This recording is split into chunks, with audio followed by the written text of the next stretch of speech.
Muy bien, pues buenas tardes a todos, bienvenidos al curso Reinando con Cristo. Me preguntaban por qué le hayamos cambiado el nombre. En parte era para evitar que alguien creyera que era estrictamente la continuación del curso pasado y que por eso evitara inscribirse, ¿verdad?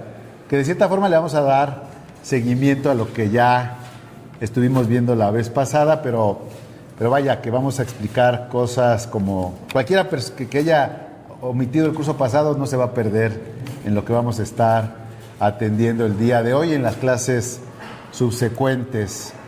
Pues vamos a comprender juntos el propósito de Dios en las pruebas, en la formación del carácter y el llamado a reinar con Cristo hoy y en la vida de la iglesia y, ¿en qué dice ahí? En el reino venidero. Todo lo que nos pasa, todo lo que ocurre, todo lo que sucede, tiene que ver con esa formación del carácter y el llamado que Dios tiene para cada uno de nosotros para reinar con Cristo hoy y hacia adelante, ¿verdad? Hoy en lo personal, hoy en la vida de la iglesia y evidentemente en el reino venidero, que ahí hay muchas cosas que tenemos que estar atendiendo. Bueno, como lo hemos visto en otras ocasiones, y ustedes ya también lo saben, todo enmarcado en este precepto de buscar primeramente el reino de Dios y su justicia. Entendemos que sí, hay muchas necesidades, hay muchas situaciones que vienen a nuestra mente, en lo personal, en lo laboral, en la iglesia, pero tomamos esta promesa de parte de Dios que nos dice que busquemos primeramente el reino de Dios y su justicia, y todas las cosas serán añadidas.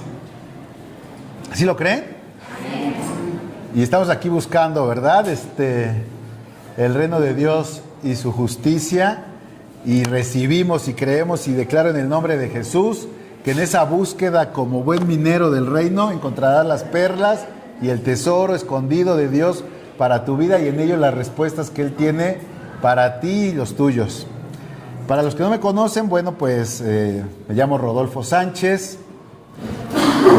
La lógica pedagógica y espiritual que vamos a seguir en este curso, estoy tratando de darle un poco de orden a lo que después ya no aplica, pero pues hay que hacerlo. Primero, el reino en mí. Luego el reino entre nosotros como iglesia, y luego el reino que viene en términos proféticos y escatológicos. Así estamos segmentando el curso, ¿vale? En 3 partes: del corazón a la comunidad, a la consumación, que tiene que ver con el retorno de nuestro Señor Jesucristo, ¿vale?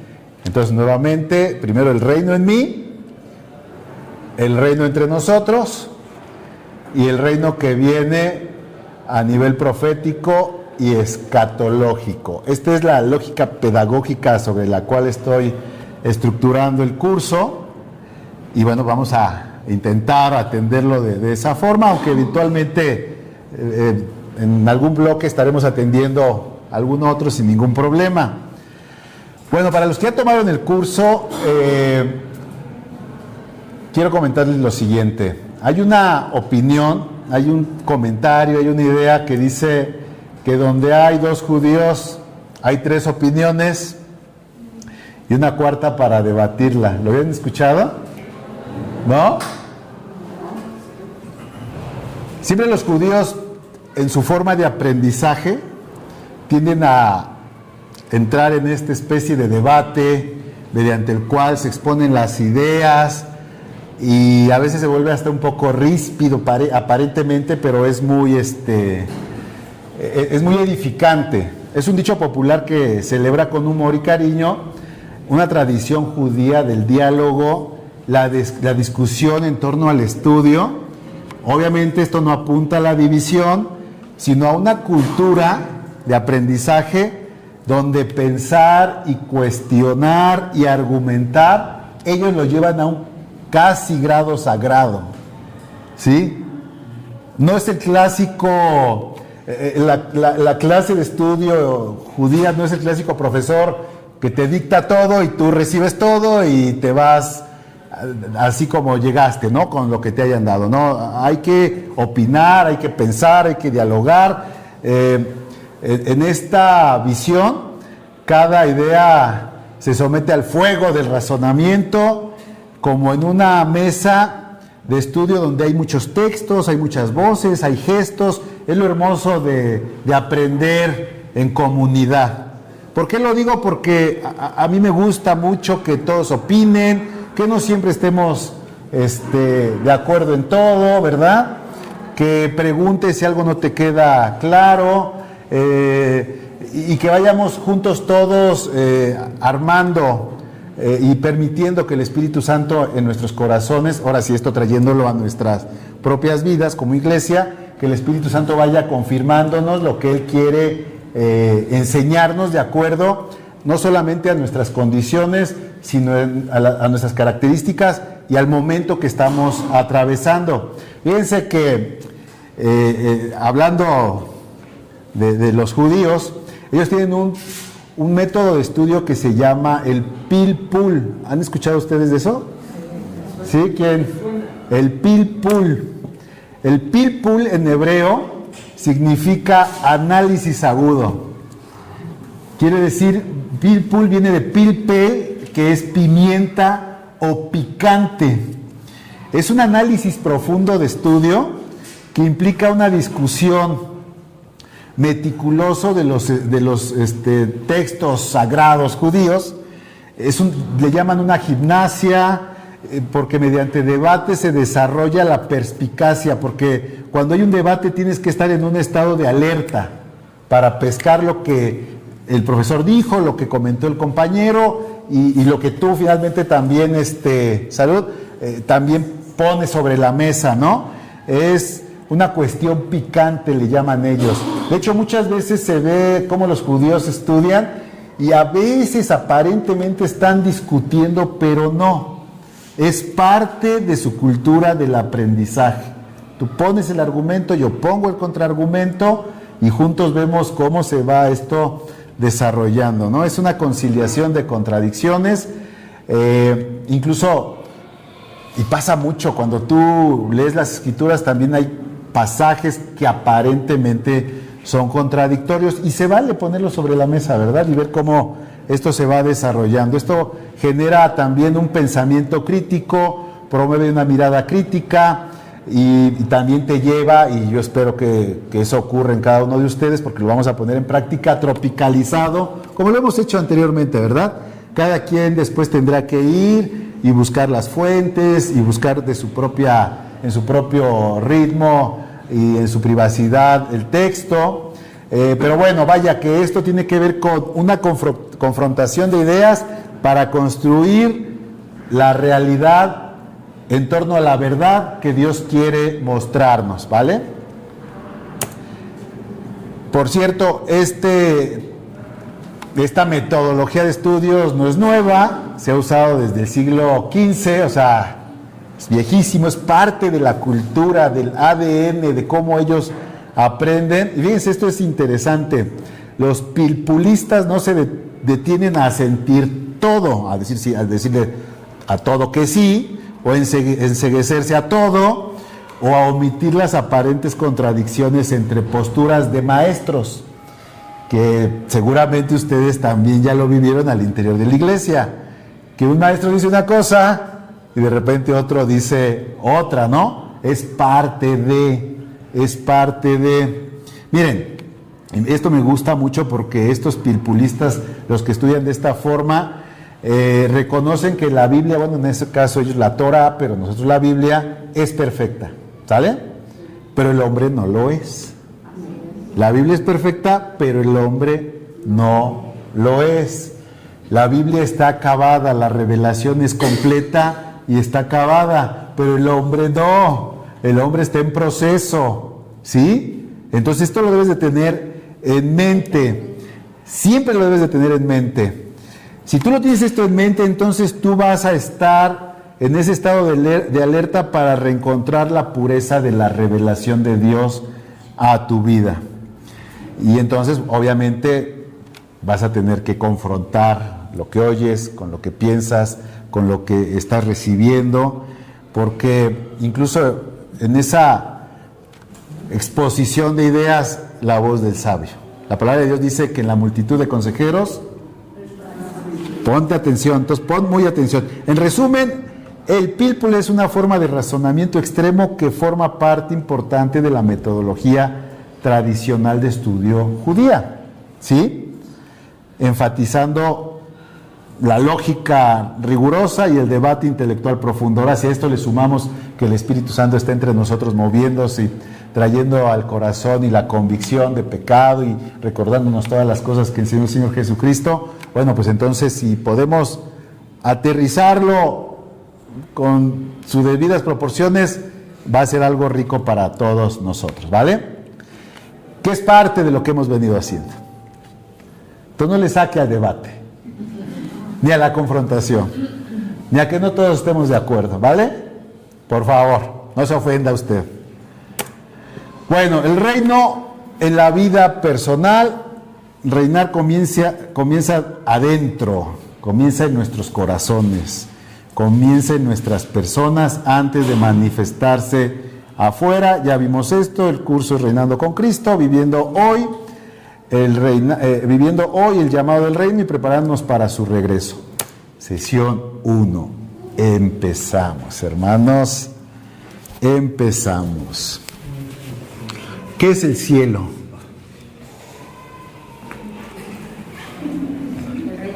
¿Qué es el cielo? A ver, ¿qué es el cielo? El reino de Dios. ¿Qué es el reino de Dios? El trono de Dios. ¿Qué es el reino de Dios? ¿Qué es? Es el trono de Dios. A ver, uno, la personalidad de Dios. ¿Qué dijo? El trono de Dios. El trono de habita. Dios. La personalidad de Dios. La personalidad de Dios. ¿Qué es el cielo? A ver, espéreme. ¿Qué es el cielo? Conocer a Dios. Conocer a Dios. ¿Qué es el cielo por ahí atrás? ¿A qué te refieres con Así, el cielo? así. ¿Qué es el cielo? La presencia de Dios. La presencia de Dios. ¿Qué es el cielo? Un lugar. Un lugar. ¿Qué es el cielo? La eternidad.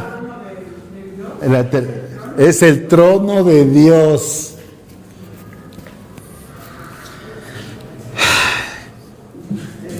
¿Es lo mismo el cielo que la Nueva Jerusalén? ¿Qué es la Nueva Jerusalén? Es nuestro próximo hogar. Nuestro. Entonces usted va a la Nueva Jerusalén o al cielo. Nosotros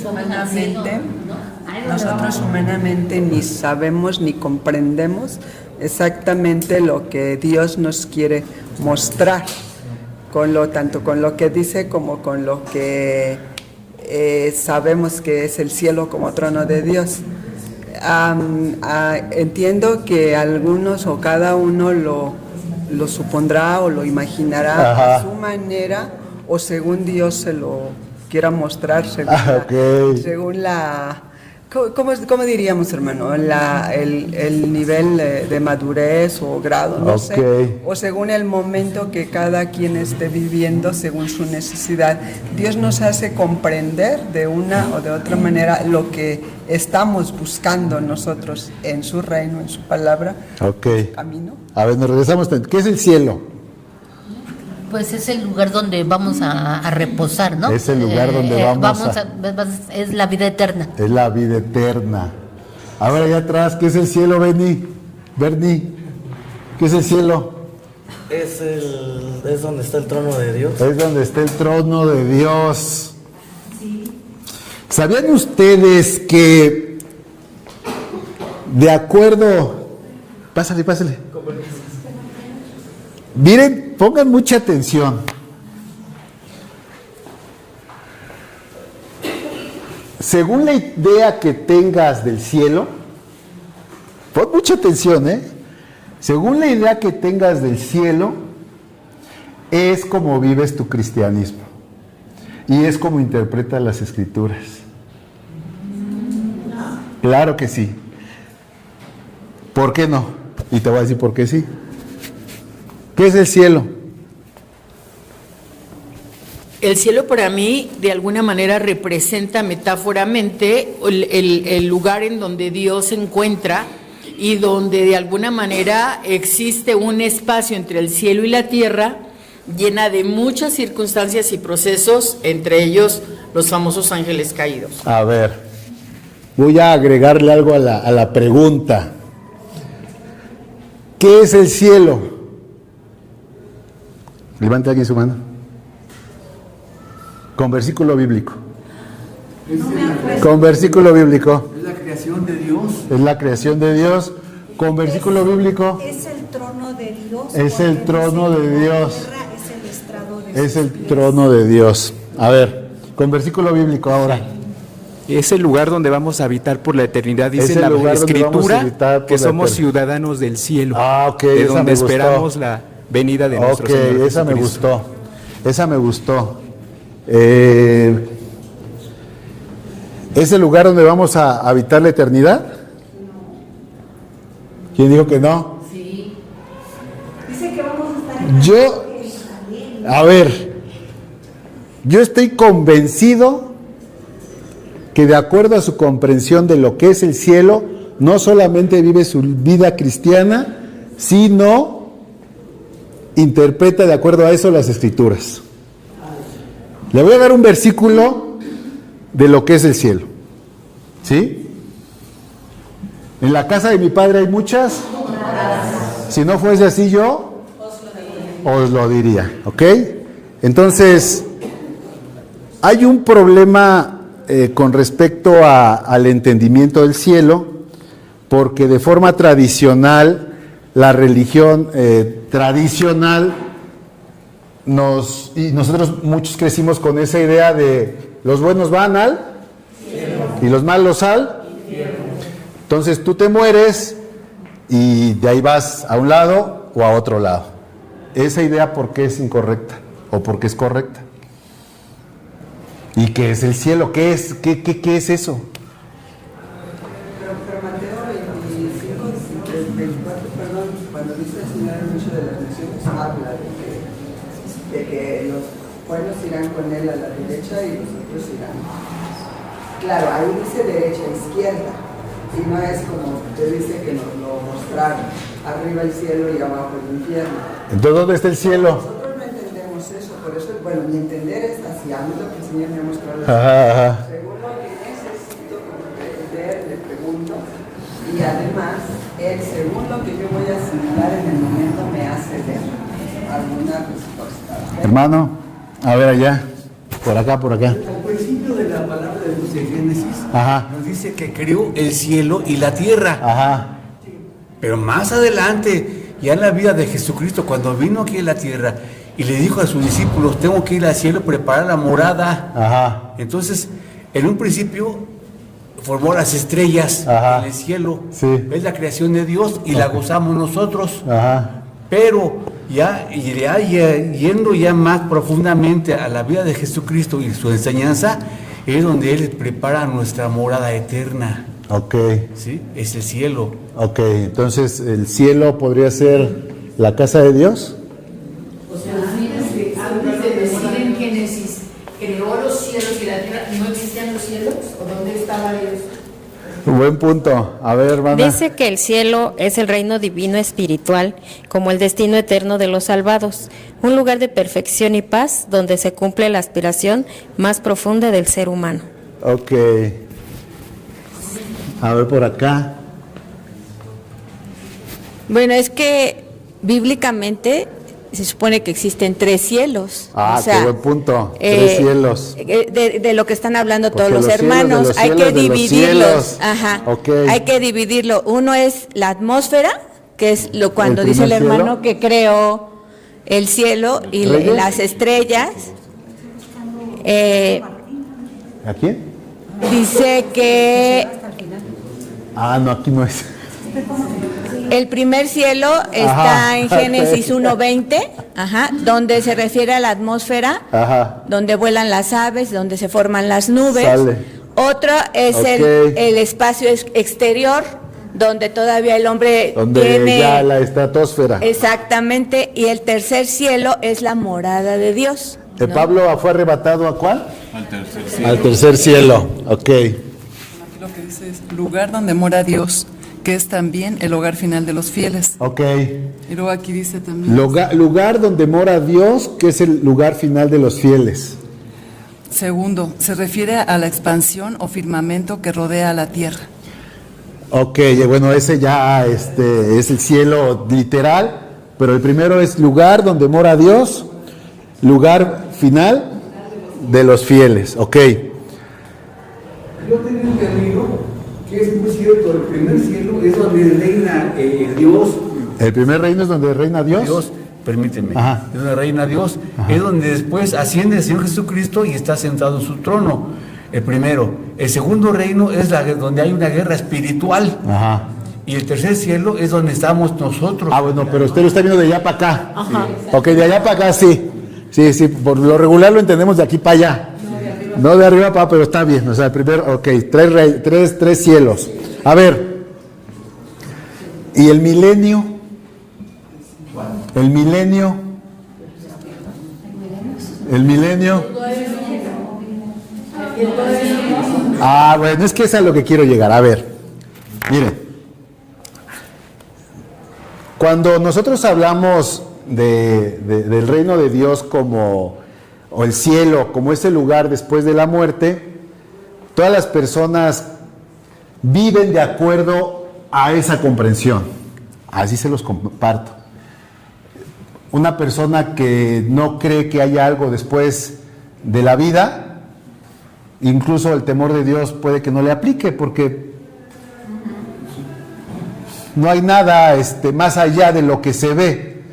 Yo trabajé en un hospital donde incluso los médicos, muchos médicos decían, somos como animales, y cuando se acaba la biología, se acaba todo, no hay más.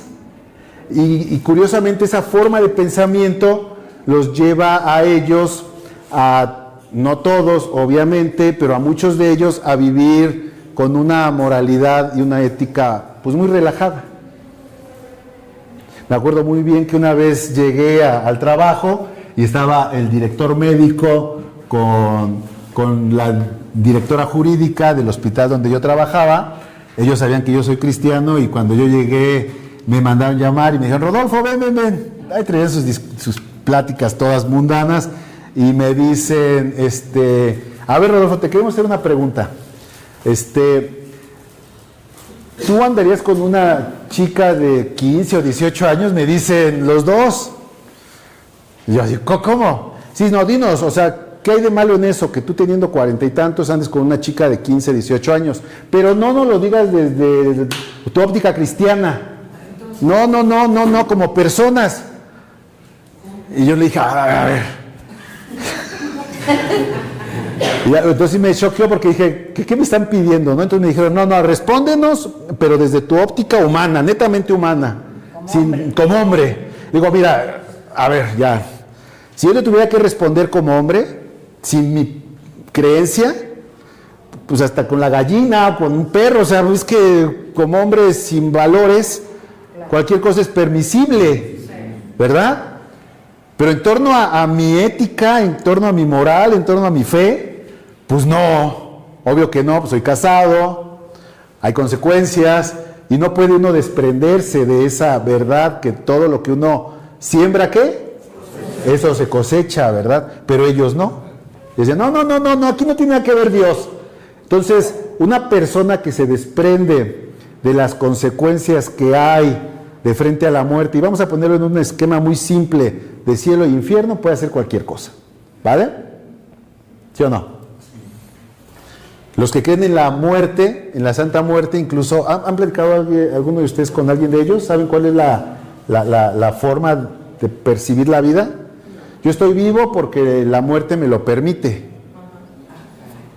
Entonces, si yo voy a atracar, yo voy a asaltar, yo voy a secuestrar, me encomiendo a la muerte, y si la muerte no me llama en ese momento, a la muerte la gloria. Porque lo único seguro es que Cristo murió, pero nadie sabe si resucitó, y así es como ellos piensan. Ese es un concepto muy, muy apegado que tienen, por eso esa secta, esa religión ha tomado mucha gente, porque su concepto es Cristo murió. Pero no sabe lo seguro es que murió, y aún sobre Cristo la última palabra la tuvo la muerte.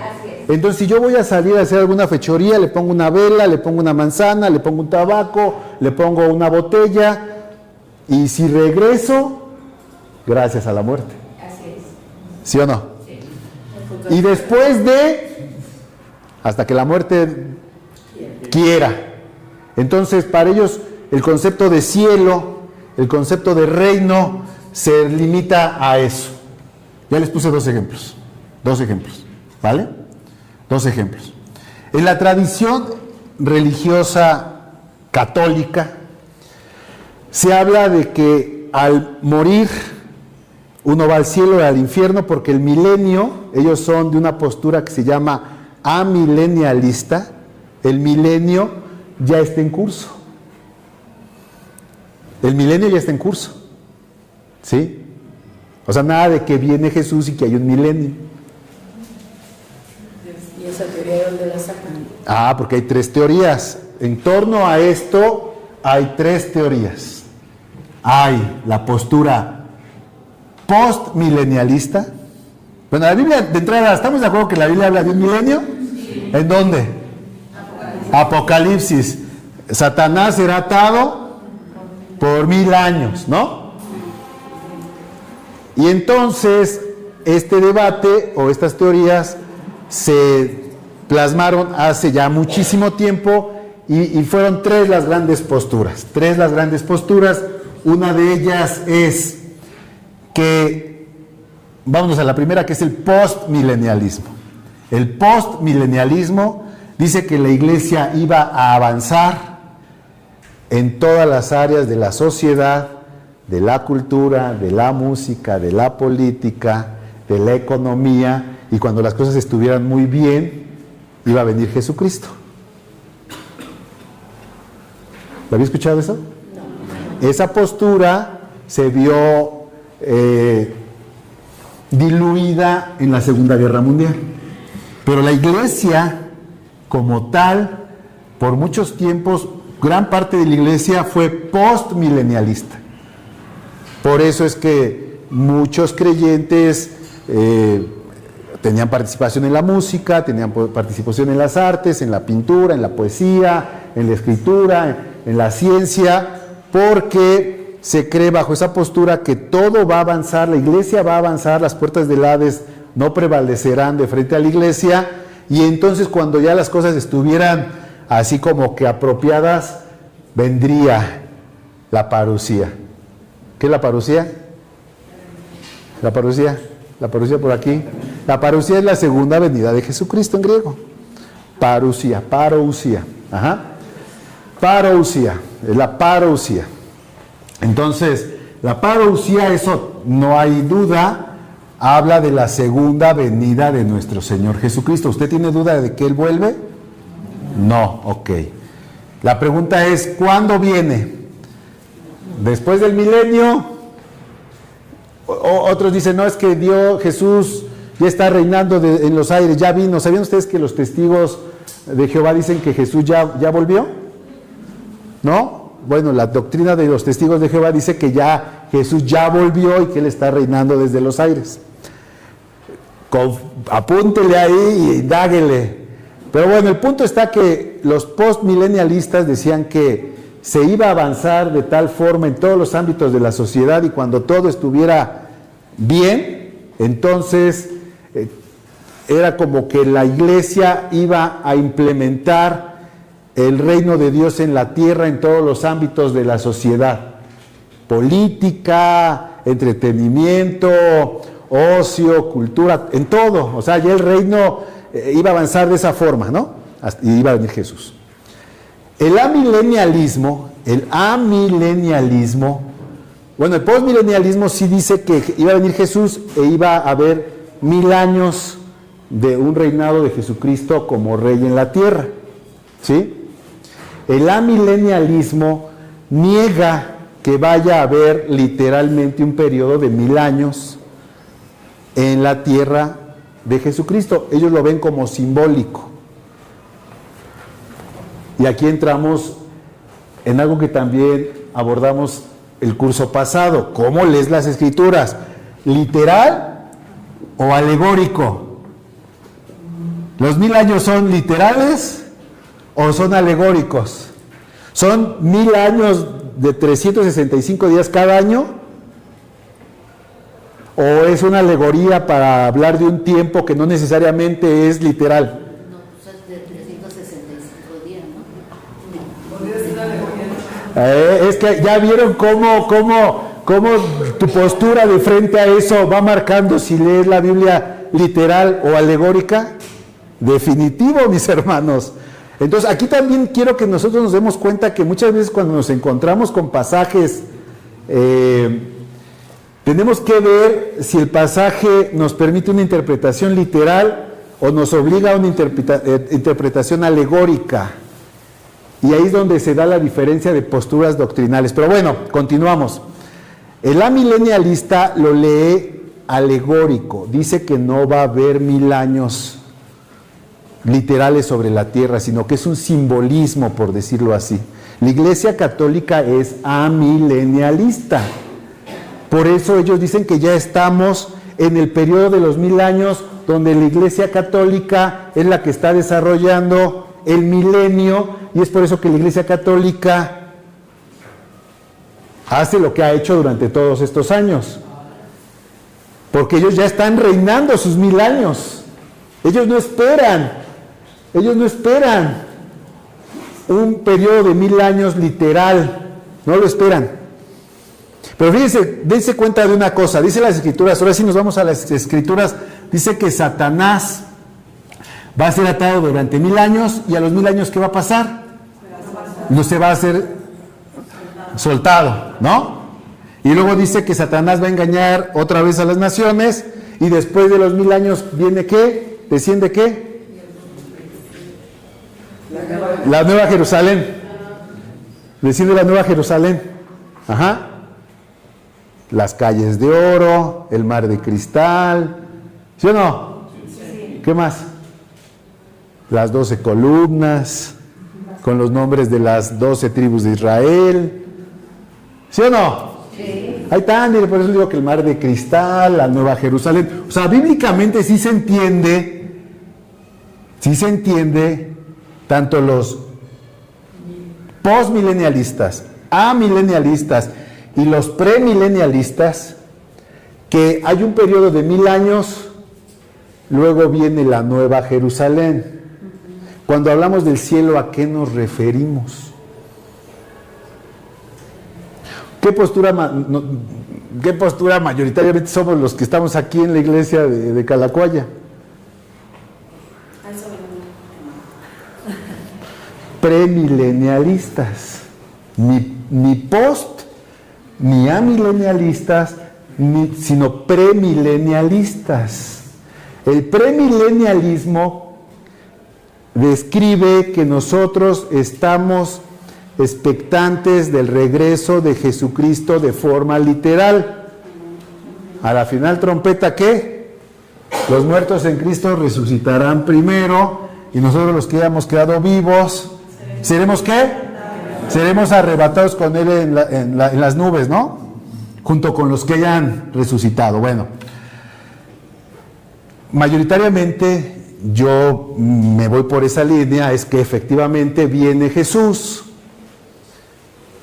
Y hay muertos resucitados. Para esos muertos resucitados en Cristo, los que murieron en Cristo, resucitan.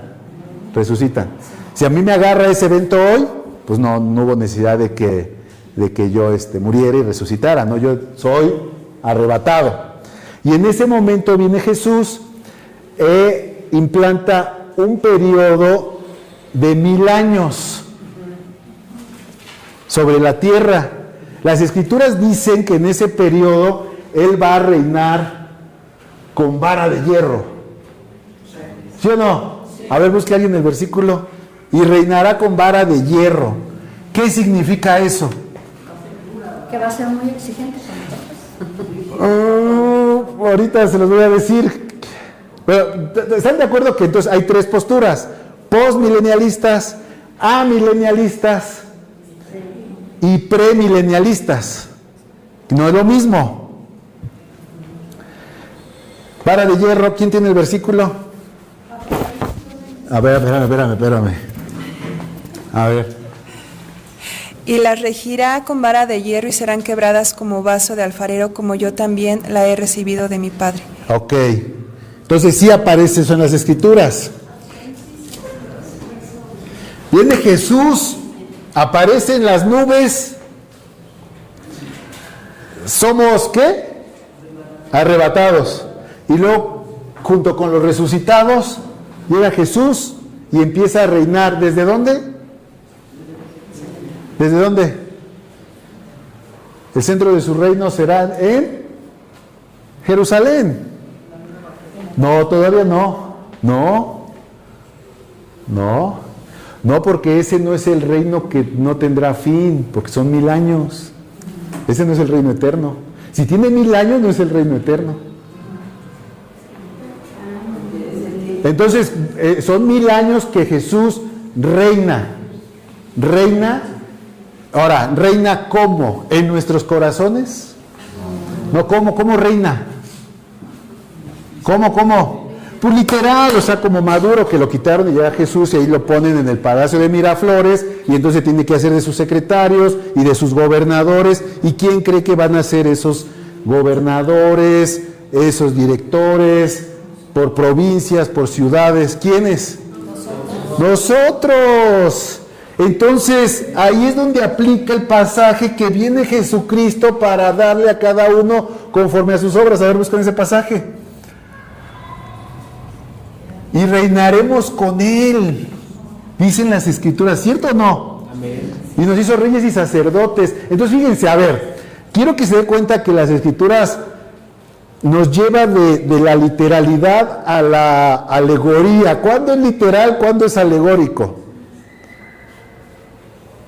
Aquí yo estoy a la puerta y llamo. Si alguien oye mi voz, ¿y qué más? Y abre, cenaré con él. ¿Literal o espiritual? Espiritual, ¿no? ¿Sí o no? Sí, porque mi corazón no tiene puertas. O sea, literales no. Son espirituales. Alegoría, espiritualidad. Pero cuando viene Jesús y dice que regirá a las naciones con vara de hierro, pues así va a ser. ¿Literal o alegórico? Literal. Entonces viene Jesús para darle a cada uno conforme a sus obras, sean estas buenas, sean estas malas. Versículo. Espérame. Segunda de Timoteo. Póngase abusado, Segunda de Timoteo 12:14. Ajá. Si sufrimos, también reinaremos con Él. Reinaremos con Él. Si le negáremos, Él también nos negará. Ajá. Si fuéramos infieles, Él permanece fiel. Él no puede negarse a sí mismo. Ok. No, ese no era. Que dice, Él viene para darnos a cada uno el galardón conforme a nuestras obras. Pero bueno, ese pasaje es bueno porque dice que si sufrimos, ¿qué? Reinaremos. A ver, ese es muy bueno. Si sufrimos, reinaremos. Si sufrimos, reinaremos. Si sufrimos, reinaremos. Si sufrimos, reinaremos. Si sufrimos, reinaremos. Comprendamos el propósito de Dios en las pruebas, en el sufrimiento, porque eso te está formando un carácter. Y al final del día todo eso te lleva ¿a dónde? A reinar con Él en el reino venidero. En el trayecto tienes que reinar en tu vida, tienes que reinar en la iglesia, reinando con Cristo. ¿Sí? ¿Sí o no? ¿Sí o no? Si sufrimos, con Él reinaremos. No lo espiritualices, porque la Biblia nos da la pauta para verlo de forma literal. Si sufrimos, comprendamos por qué sufrimos, por qué pasamos pruebas, por qué es necesario que a través de muchas tribulaciones, ¿qué? Entremos. Es la prueba, es el entrenamiento de Dios para nuestras vidas. Con miras a reinar con Él, primero vamos a quedarnos en el milenio, ¿sí? A menos que usted crea que ahorita ya está el milenio. Y aparte las cosas están cada vez de mal en peor, de tal forma que la postura postmilenialista que habla de que las cosas iban a mejorar antes de su regreso también se echa por suelo, ¿no? O sea, lo que estamos viendo es que el hombre cada vez está peor, las sociedades cada vez están peores, entonces la que nos queda, y todo indica que por ahí va, es que incluso las cosas se van a poner peor. Pero en ese peor, todas las cosas aprovechan para bien, para los que amamos a Dios, conforme a su llamamiento. Permítame. Pero bueno, ¿ya vieron para dónde va el curso? ¿Ya vieron para dónde va el curso? Es que desde el día de hoy, Ajá, en esta vida, Dios nos prueba a través de las tribulaciones. Y dice la palabra de Dios que hasta en las tribulaciones debemos de amarlo, glorificarlo, porque nos va a hacer fuertes en nuestras debilidades. sí. Y ya en el milenio de Cristo, pues nos va a formar mejor todavía, para que reinemos con Él. No, va por ahí, pero más bien las pruebas y las tribulaciones nos van formando el carácter de Cristo hoy, para que hoy podamos reinar de una mejor forma en todos los ámbitos de nuestra vida, en lo personal hoy, en la iglesia, para una situación bien importante que nadie debe de perder de vista, y por eso les digo que la comprensión que tengamos de frente al reino nos lleva a cómo vivimos nuestra vida cristiana y cómo entendemos las Escrituras, porque cuando ya venga Jesucristo tenemos que darle ganancia, tenemos que darle dividendos positivos de los dones y talentos que Él depositó en usted en esta vida, porque de acuerdo a esos dividendos que usted le va a dar a Jesucristo, es como usted va a reinar con Él en el milenio, y no estoy hablando todavía del reino eterno en la Nueva Jerusalén, que es después del reino milenal. ¿Se acuerdan de la parábola de los talentos? Por favor. A ver, búsquela alguien. Otra vez, ya lo habíamos visto el curso pasado, pero vale la pena. Ahora lo vamos a entender mejor. O sea, hermano, que en el milenio vamos a seguir sufriendo. No. Qué bueno que preguntas, hermana. A ver. Mateo 25. Espérame. Ya vamos a ir preparados porque pues en este... Debemos de ir preparados. Ya preparados. Ajá. Lo que aprendimos. Pero Fíjense, aquí está la que les decía, ya la encontré, espérenme, mire, esta nos va a dar luz. Apocalipsis 22, 12. Esa vamos a ver la parábola de los talentos. Apocalipsis 22, 12. Jesús todavía no viene. Viene para inaugurar el milenio. ¿Estamos de acuerdo? Un periodo de 1000 años donde Él va a reinar con vara de hierro. Y dice Jesús, te dice a ti, y a ti, te dice, ¿te llamas, hermano? Gerardo. Y todos los que están aquí, dice Jesús, el Alfa y Omega, principio y fin, Rey de reyes, Señor de señores. he aquí yo vengo pronto y mi galardón conmigo para recompensar a cada uno según sea su obra. O sea, viene Jesús y una de las cosas que sobresalen en el periodo milenal es que cuando a la final trompeta y los muertos en Cristo resucitan primero y nosotros los que estemos vivos somos arrebatados con Él en las nubes para reinar con Él 1000 años, Él viene con su galardón. Ya te va a decir, ¿qué hiciste con tu vida? Tu galardón. ¿Y ese galardón en qué consiste? Ahora sí, parábola de los talentos. Ay, no pagué. Hermana, te digo que... Bueno, pero ya vieron esta, o sea, ¿sí van armando el rompecabezas? Sí viene, ¿te llamas, hermano? Samuel. Viene Jesús, te agarra hoy,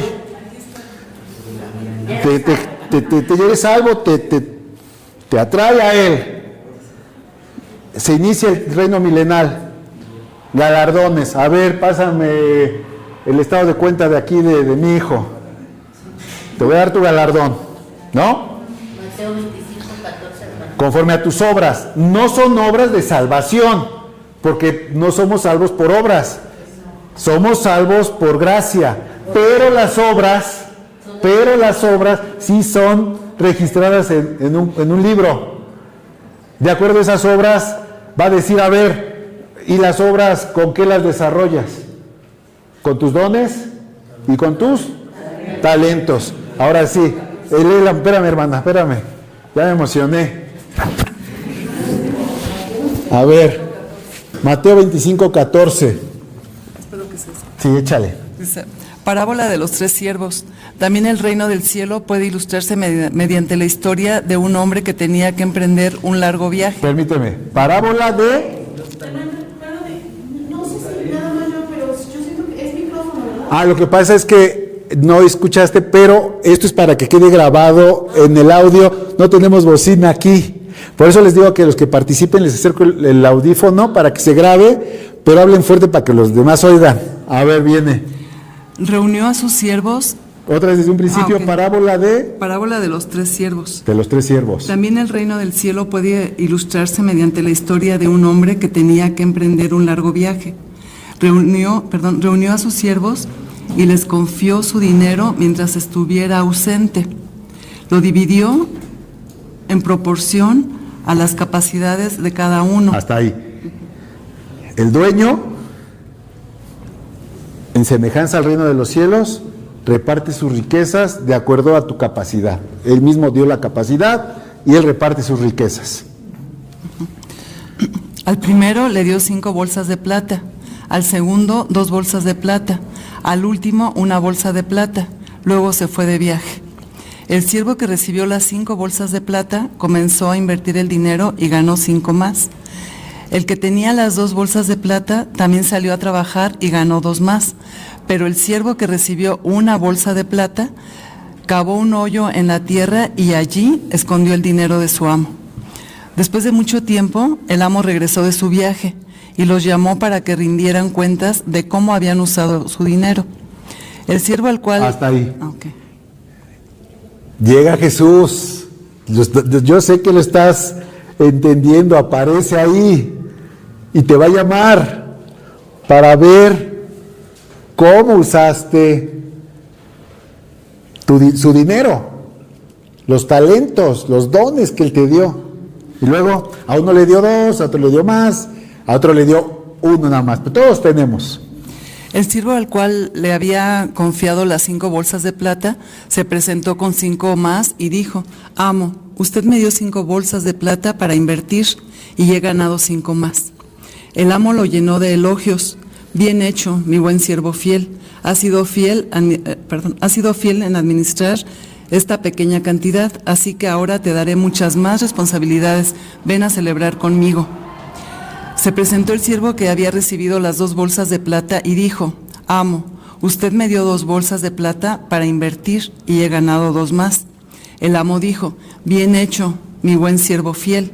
Has sido fiel en administrar esta pequeña cantidad, así que ahora te daré muchas más responsabilidades. Ven a celebrar conmigo. Por último, presentó el siervo que tenía una sola bolsa de plata y dijo: Amo, yo sabía que usted era un hombre severo, que cosecha lo que no sembró y recoge las cosechas que no cultivó. Tenía miedo de perder su dinero, así que lo escondí en la tierra. Mire, aquí está su dinero de vuelta. Ok, y bueno, ya se molesta el Señor, ¿verdad? Sabes que soy severo, sabes que ciego donde no siembro, debiste haberle dado el dinero a los banqueros para que al ver yo regresado me dé intereses, ¿verdad? Hay otro que lo leímos la vez pasada, que es Lucas, que es el paralelo a lo que acabamos de leer, que es el de las minas.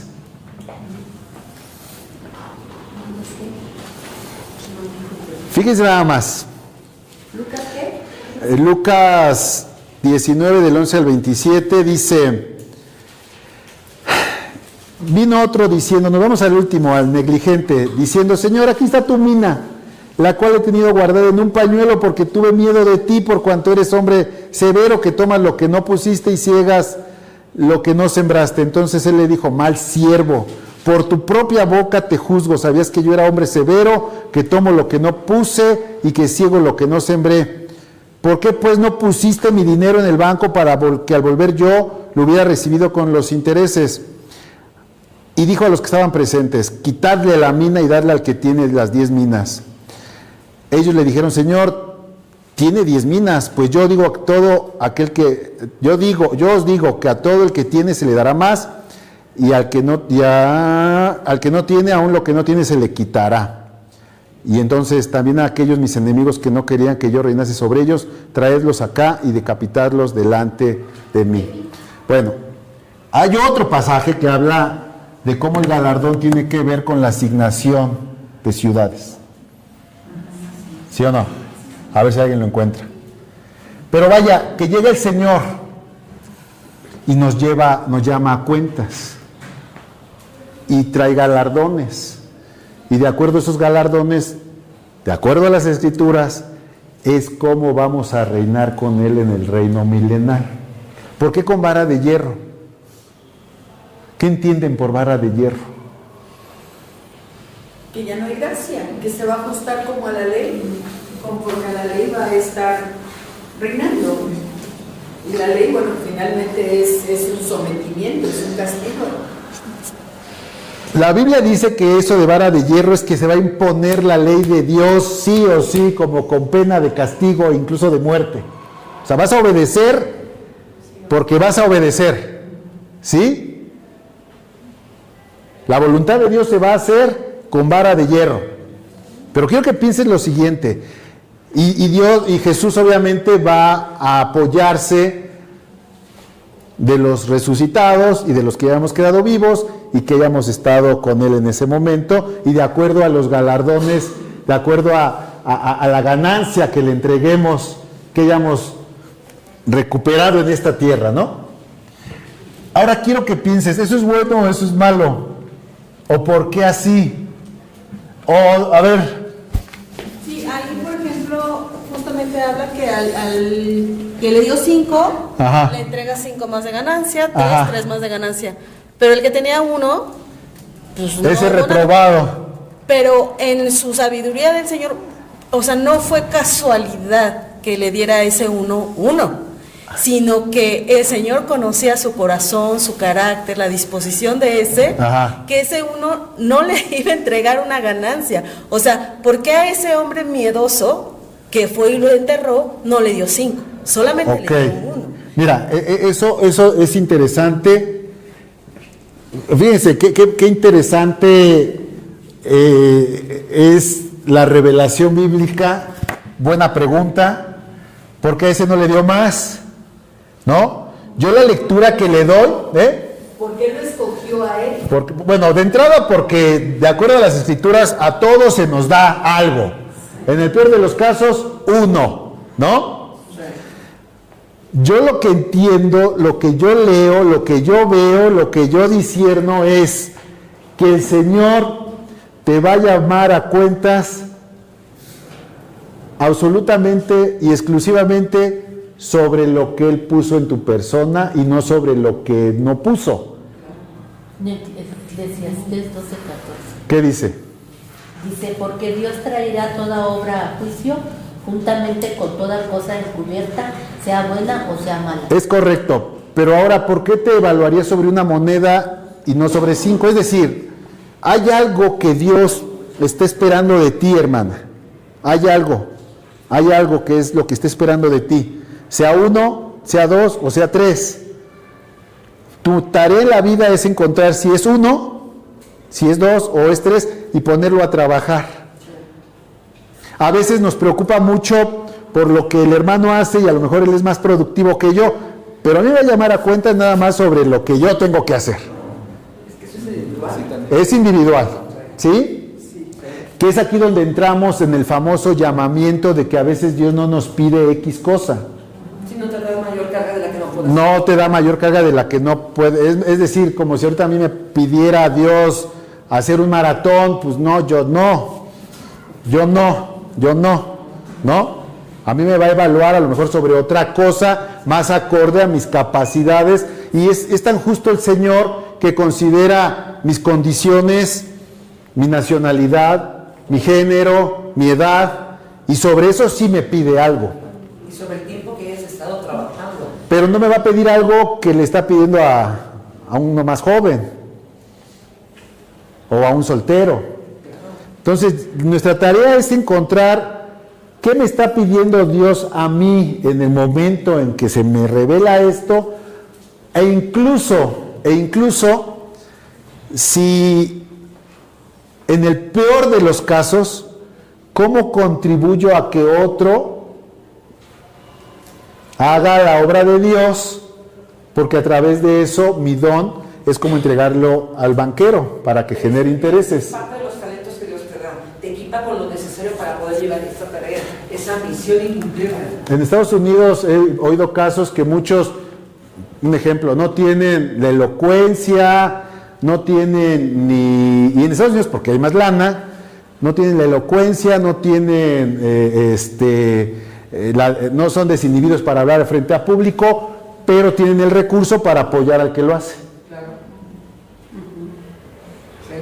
Entonces, si mi recurso contribuye a que otro haga la obra de Dios, es como cuando se apoya a misiones, a la obra del Señor. Es como las incubadoras. Entonces, mi talento es este, Señor, pues yo lo pongo en los banqueros, pero al final del día lo que yo sí tenía, mi uno, lo metí al banco para que se te generara ganancia. Hermano, pero aún así, sí o no, el Señor dice que si no tenemos, le pidamos, ¿no? Ajá. Aún así, porque muchos nos escudaríamos en que, pues sí, Señor, entonces yo mejor doy dinero, por decir algo. Sí. Hablando de lo material. Sí. Porque muchas veces somos así, comodinos, ¿no? O sea, yo tengo dinero y para mí es más cómodo. Ok. Dejar de ir a donde el Señor me está diciendo a llevar o a hablar. Eso es interesante. Fíjense, apenas hay un filósofo, ¿alguien ha oído de Max Weber? Bueno, un filósofo X. Él escribió hace ya algunos años un libro que se llamaba La ética protestante. Un pagano escribiendo sobre la ética protestante. Lo rescatable de este libro o de esta filosofía es que él decía, siendo pagano, él decía que la ética protestante era deseable, era benéfica para la sociedad. ¿Por qué? Porque un protestante, vamos a ponernos la etiqueta, porque un protestante, nosotros como protestantes, le damos un sentido y un propósito divino incluso al trabajo, a diferencia de un pagano. Así es, entonces bajo ese así es, no buscaría yo hacerlo cómodo. Si soy verdaderamente cristiano, no sería, pues yo para no hacer la obra tengo la lana, no, me esforzaría porque dice la palabra de Dios que todo lo que hagamos, lo hagamos como para el Señor, ¿verdad? Así es. ¿Sí o no? Y que no descansemos porque sabemos que todo el trabajo para el Señor no es vano. Entonces nosotros le damos un sentido mayor y un propósito eterno a todo lo que hacemos. Ese es el punto. Incluso dar un dinero tendría que ser con un corazón que se alinea a esa óptica alegre, sabiendo que esa inversión tiene alcances eternos, propósitos eternos. Pero yo no hablo en público. A mí me da pena presentarme enfrente de la gente, pero ella no. Entonces, yo en esa honestidad espiritual apoyo a que ella lo haga. No lo hago porque sea más fácil, lo hago porque verdaderamente quiero contribuir a la obra de Dios. Entonces dijera este autor, alguien que va a trabajar desde la ética protestante, se levanta temprano, ve su trabajo, acata órdenes, sabiendo que eso proviene de Dios y es para Dios, que aún en eso Dios es glorificado, y eso da otra óptica a todo lo que yo hago, a diferencia de un pagano que dice, bueno, pues yo nada más voy a trabajar para cubrir las facturas del fin de mes, o para generar, como ese millonario americano, $1 más. No es $1 más. Todo tiene un propósito, todo tiene un sentido. Nuestras vidas tienen propósito. Estamos trabajando en la obra de Dios.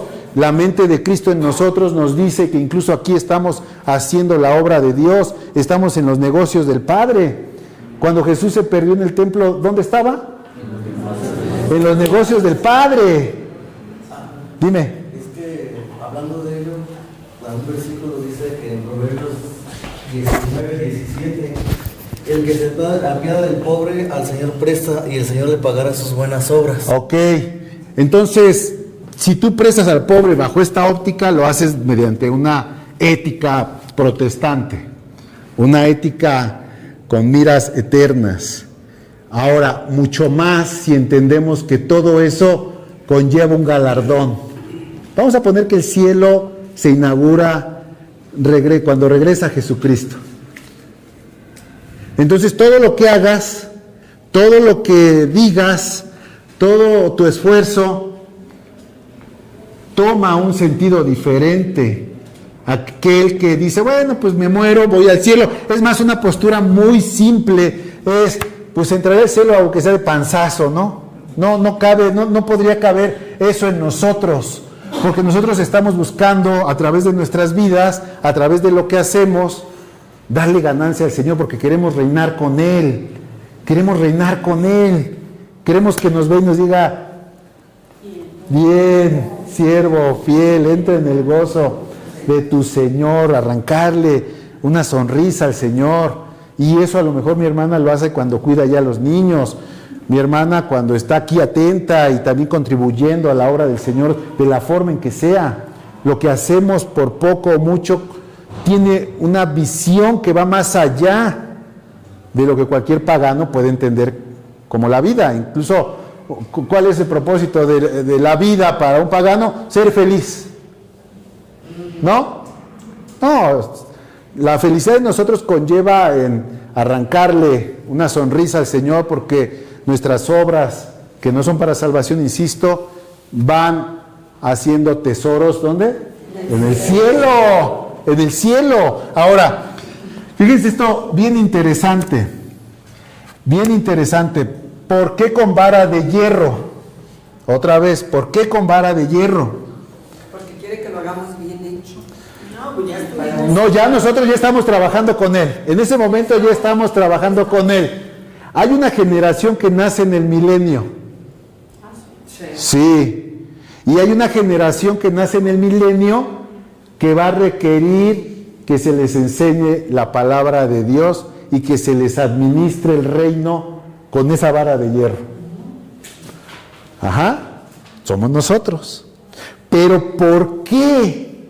¿Por qué al final del milenio es soltado Satanás y vuelve a engañar a la gente?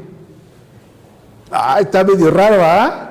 Pero de alguna manera seremos probados de alguna manera. No, nosotros estamos ya trabajando con el Señor. Si tú estás hablando de que esa generación está naciendo, Esa generación esa generación ya nace en el milenio y nosotros como reyes y sacerdotes les estamos ministrando la palabra de Dios, los rituales de Dios. No va a haber pantallas ni humo, no va a haber nada, todo a fuerza va a ser así, no va a haber distracciones. Pero es que lo mismo, ellos van a tener que pasar por prueba porque no todos son de la calidad. Por eso, pero no va a haber forma de que ellos se desbalaguen. No se va a desbalagar en el reinado de hierro. Pero dice la palabra de Dios que será soltado Satanás al final de los 1000 años, ¿cierto o no?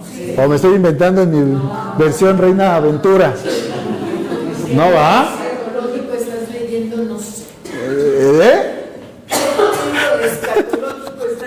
No, pero dice la Biblia que será soltado Satanás nuevamente a los 1000 años, ¿sí o no? Y dice la Biblia que va a volver a engañar a la gente.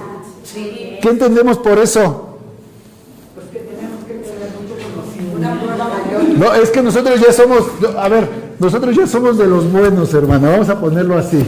Nosotros estamos reinando con Dios, usted es la reina, la sacerdotisa, yo soy el rey, allá también ministra del Señor, lo hacemos con corazón alegre, con gozo, pero esa nueva generación que crece en el milenio y que se desarrolla en el milenio, aun cuando se desarrolló con el conocimiento del Señor a fuerza, Va a ser engañada. va a ser engañada. ¿Por qué? ¿Pero por qué? ¿Por qué? ¿Porque no tienen una conversión verdadera? Porque no tienen una conversión verdadera. Y entonces lo que el Señor va a mostrar en ese milenio es que aunque hoy pusieran, como va a pasar en el milenio, al cristiano más santo y erudito y teológico de Calacuaya en la presidencia, las cosas no van a cambiar si el corazón de los hombres no cambia. O sea que genéticamente esa generación va a traer lo que nosotros ahorita estamos ¿Qué se llama? Lo que van a traer en el corazón se llama naturaleza caída. La naturaleza caída. Ajá, la naturaleza caída. Otra vez, a ver. La naturaleza caída dice que si no hay un cambio de corazón, no hay impacto en la comunidad y mucho menos se puede reinar con Cristo. Aunque esa generación ya venga de nosotros transformados, cambiados. Es que se les obligó, hermana. Se les obligó. Es como cuando a ti te obligaban a ir a la iglesia y tú decías, voy, pero no, pero o sea, ahora sí que tu cuerpo estaba allí, pero tu mente estaba allá. Entonces, Dios demuestra en ese milenio que no es con vara de hierro. Y eso nos debe de enseñar algo hoy, muy puntual. Insisto, no se lo voy a decir a nadie, pero incluso si hoy pusieran al presidente cristiano temeroso en cualquier lugar de la tierra, algo va a cambiar, sí, algo va a cambiar, pero la gente es personal. No porque me reinen desde arriba de forma obligatoria, eso me mete en los designios de Dios, porque el corazón del hombre es engañoso, es malo, es rebelde, ¿sí? Y eso se demuestra. Dios va a demostrar en ese milenio que no es con caballos, no es con fuerza, pero ya va a ser de forma literal. Que si los hombres no quieren entregar su corazón, porque si usted lee el pasaje del final del milenio, se pone terrible, o sea, los hombres reniegan contra Dios, nuevamente blasfeman, nuevamente se desbordan, porque no fueron cambiados desde adentro, sino que la vara de hierro se las impuso. O sea, se portaron bien mientras yo iba a la iglesia, mientras no me metías a la cárcel, ¿va? Pero ya que no me metiste a la cárcel, ya me desbordo. Ya no, yo nunca quise ir a la iglesia, yo nunca me enamoré de Jesús, yo nunca quise nada con Él, yo no quise sus preceptos, yo no quise andar en sus caminos, me lo imponían y me lo enseñaban. y era parte de la sociedad. Usted sabe, por ejemplo, de hecho, la imitación del diablo es muy interesante, porque estos gobiernos teocráticos, usted ha escuchado esos gobiernos teocráticos como el que ahorita está pasando en Irán, gobiernos donde no dividen, no separan la religión de lo secular, de la política, sino que desde la política dictan. Fíjense, estamos viendo un ejemplo del final del milenio. O sea, en la primavera árabe de allá de 1979 llegó un gobierno islámico y se plantó en Irán. Y entonces ahí es prohibido que las mujeres salgan a la calle sin ¿cómo le llaman? La burka y cuantas cosas más. Pues no, ya la gente dice, no, yo eso no. O sea, muchos de ellos, aunque obedecían, tiene un nombre ahí, la ley islámica, se sometían, pero porque era con vara de hierro. Pero no es porque quisieran vivir eso. No, ellos no querían vivir eso. Entonces tú los veías de lejos y los decías, no, pues esos musulmanes se someten, y el Ramadán, y la Meca, y lo que tú quieras, pero no, su corazón no estaba alineado a eso. Y ahí ahorita la revuelta que se está dando en Irán es precisamente porque ellos nunca estuvieron de acuerdo con eso. Hagan de cuenta que es algo similar lo que va a pasar en el milenio. Ahí va, ya la suelto. En el milenio va a haber una especie de primavera árabe que va a ser la primavera cristiana, con Cristo de Rey, con su pueblo redimido, reinando con él, imponiendo con vara de hierro el cristianismo, la Biblia, la Torá. Y aún así la gente va a decir, no. Entonces más vale que nos vayamos preparando, o sea, a nosotros que ya estamos en el camino, para no tener pues nada que nos estorbe, ¿verdad?, en el momento llegado. Pero a mí me surge esta duda, bueno, ya la tuve cuando en la palabra habla de las bodas del reino, que dice... Del Cordero. Sí, del Cordero, se me fue la palabra. Cuando dice que invita a los invitados principales y ponen peros. Y luego manda y dice que se va a las calles y que trae, y luego le dice que los force a entrar. Quizás se refiere a eso, porque a mí me quedó esa inquietud. Porque dice, y al final, yo no recuerdo ese pasaje exactamente en qué evangelio está, que dice que forzó a entrar a buenos y malos. Ok. ¿Perdón? Es en Lucas. Ok. Quizá tenga relación, ¿no es lo...? Sí, tiene varias lecturas. A ver, sería un buen punto para ampliarlo. Lo dejamos aquí y vamos a abordarlo. Porque es interesante, es muy interesante. Pero quiero ver si una lectura rápida de las bodas del Cordero, así de aplicación práctica, es que hagas lo posible tú, con tus dones y talentos, por meter a cuanto sea posible hoy en día, al pacto. Hasta ahí.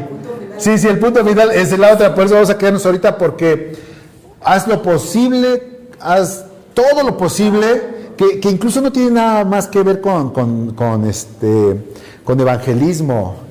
Tiene que ver con discipulado, tiene que ver con enseñanza y pastoreo, para que entonces todos aquí entremos ahí en el gozo del Señor y seamos los administradores de su reino milenal.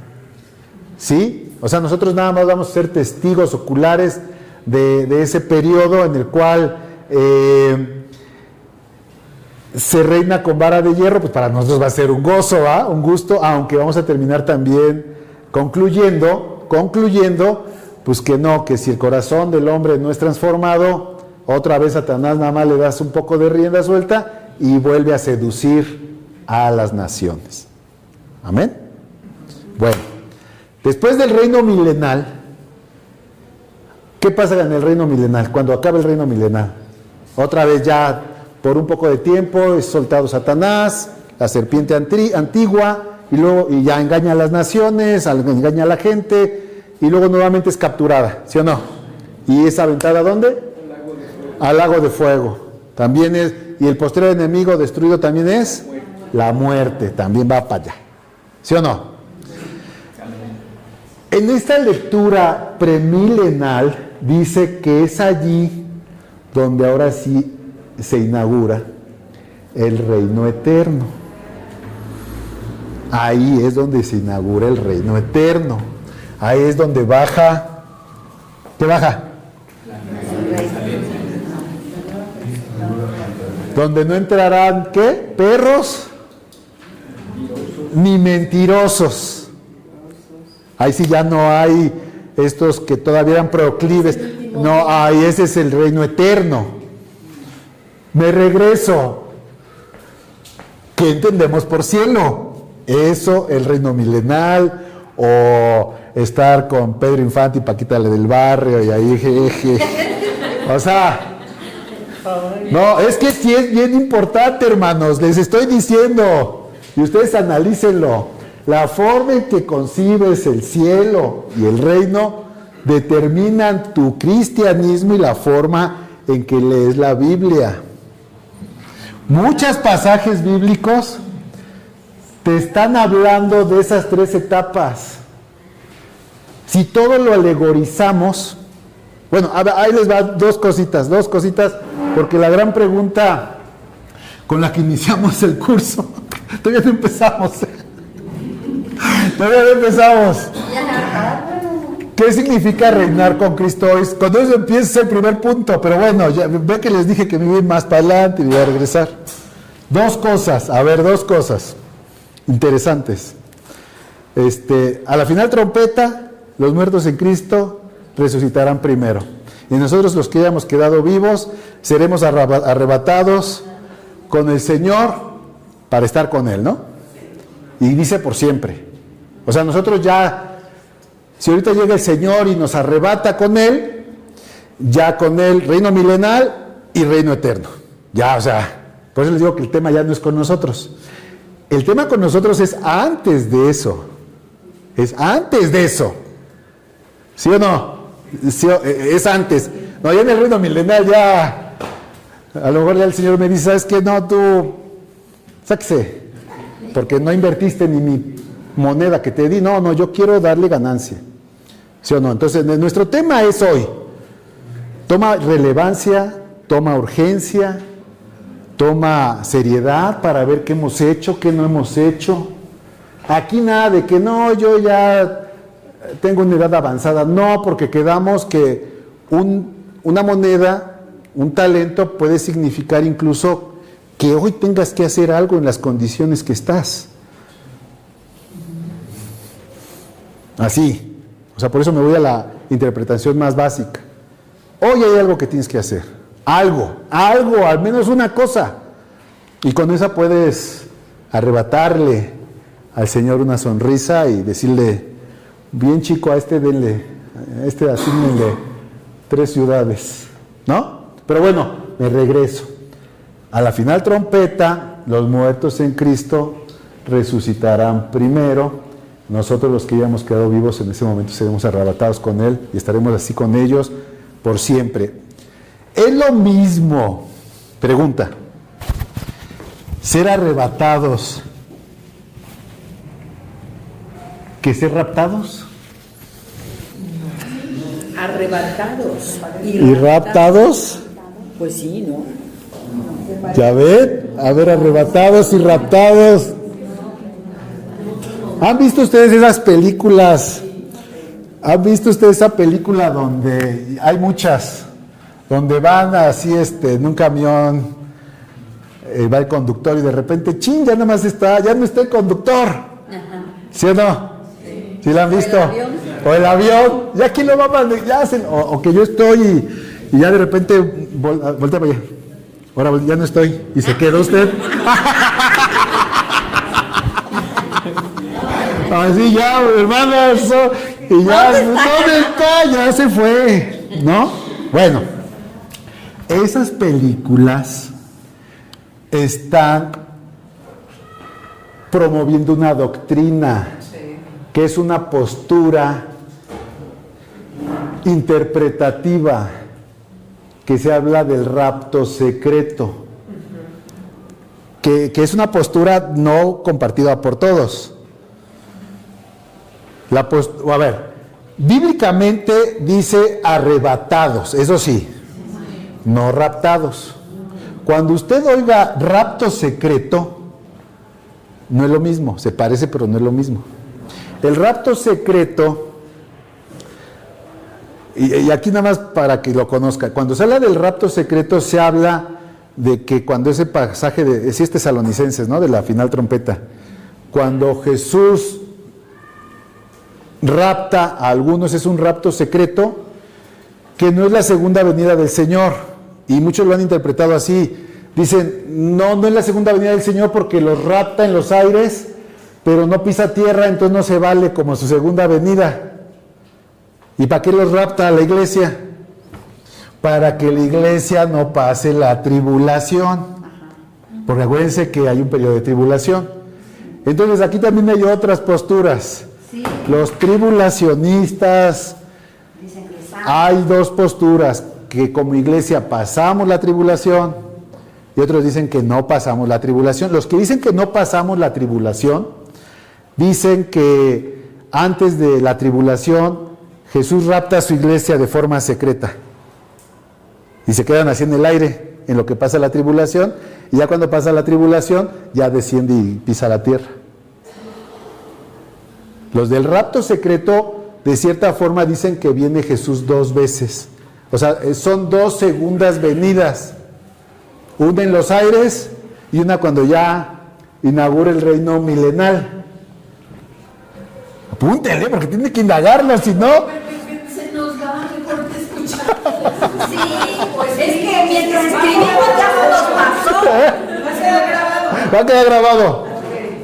Cuando usted oiga el rapto secreto y esas películas, ellos hablan de dos segundas venidas del Señor antes del milenio. Una para sacar a su pueblo y que no pase la tribulación, y ya que pasa la tribulación, ahora sí ya bajamos. Ajá. Y otros que dicen, no, güey, José, vamos a pasar la tribulación, y cuando el Señor ya aparezca en los aires, ya pasamos la tribulación. Hay versículos bíblicos que soportan aparentemente ambas posturas. La que dice que sí pasamos la tribulación es cuando dice que si esos días no fuesen acortados,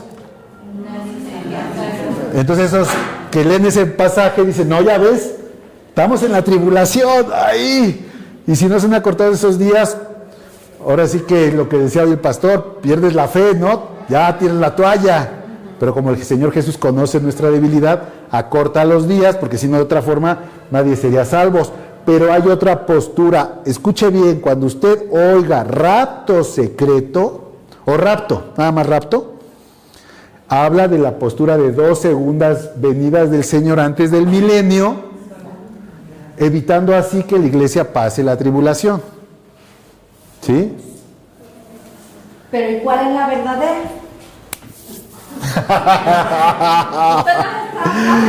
A ver, es tarea de usted indagar, pregúntenle al Señor, vamos a pasar la tribulación,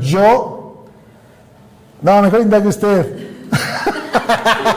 Son las dos posturas, pero ojo, a ver, esto es bien importante, hermanos, porque cuando allá frente alguien está hablando, de repente no, a veces creemos que están hablando de lo mismo, pero no es lo mismo. Cuando estamos leyendo o viendo videos en YouTube de predicadores, por eso de repente se genera confusión, porque son predicadores que tienen amilenialistas, postmilenialistas, pretribulacionistas, y uno ya de repente ya se perdió en el horizonte. Entonces, mi interés es que usted conozca que hay varias posturas interpretativas, ¿sí? Y no le he estado diciendo lo que yo creo. Tengo una postura, claro que sí, pero esto existe, esto es real. Y de acuerdo a esto que le estoy diciendo, mucho de las escrituras se interpretan. Híjole, casi todo. Previo al milenio, si Israel tiene un papel preponderante, si Israel ya lo quitó Dios de la agenda, si una promesa sobre Israel es literal o aplica a la iglesia. Híjole, las grandes promesas para el pueblo de Dios se van acomodando de acuerdo a lo que usted acepta con respecto al cielo. Así de ese tamaño,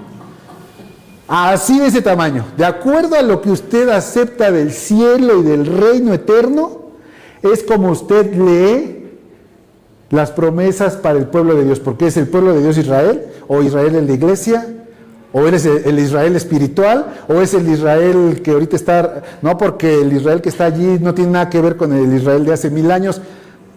Hoy en día, y tengo que decírselos, estamos verdaderamente en tiempos delicados de interpretación, pero Dios pone en la mesa que, porque el tema del reino tiene que ser como lo primordial. Usted tiene que agarrarse de una idea, una doctrina, una postura y pedirle al Señor que le clarifique, le confirme si eso que usted ya aceptó sobre el reino, Él lo respalda y de ahí Él empieza a desarrollar todo lo previo. Buscad el reino de Dios y su justicia, buscad el reino de Dios y su justicia. Pues, ¿qué ha creído usted sobre eso? Buscar el reino de Dios y su justicia. No, es muchas cosas. Esto debiera de estar en básicos. Porque ahorita necesito una clase de cómo desaprender lo que aprendiste. ¿Cómo quitas la interpretación a literalmente la aplicación? Sí, yo estoy sacada de onda. Sí, ya les vi la cara. Bueno, hermana, según... Pero bueno, aquí vamos a... Dios va a ir hablando, Dios va a ir hablando. Sí, porque usted ya repitió varias veces la interpretación. Ajá. Y para los hijos de Dios, como ya nos ha dicho el Señor, no tenemos que andar interpretando nada, sino pedirle la revelación. Cada uno va a tener... Sí, pero no es místico. Ahí le va. Le van 3 claves de interpretación. Yo no te mencioné esa palabra. No. A lo que voy es que místico tiene una connotación negativa, pero no es tan negativa. Pero le voy a decir por qué. El problema es que la iglesia todo lo espiritualizamos, hermano. O sea, la predicación, ¿Sí es un problema eso? Sí, porque es la mitad del escenario. Hay cosas que se tienen que tomar literal. Cuando nosotros decimos, y nosotros nos hizo reyes y sacerdotes, ¿qué hace un rey y sacerdote? Un rey reina, literal, y un sacerdote ministra de Dios.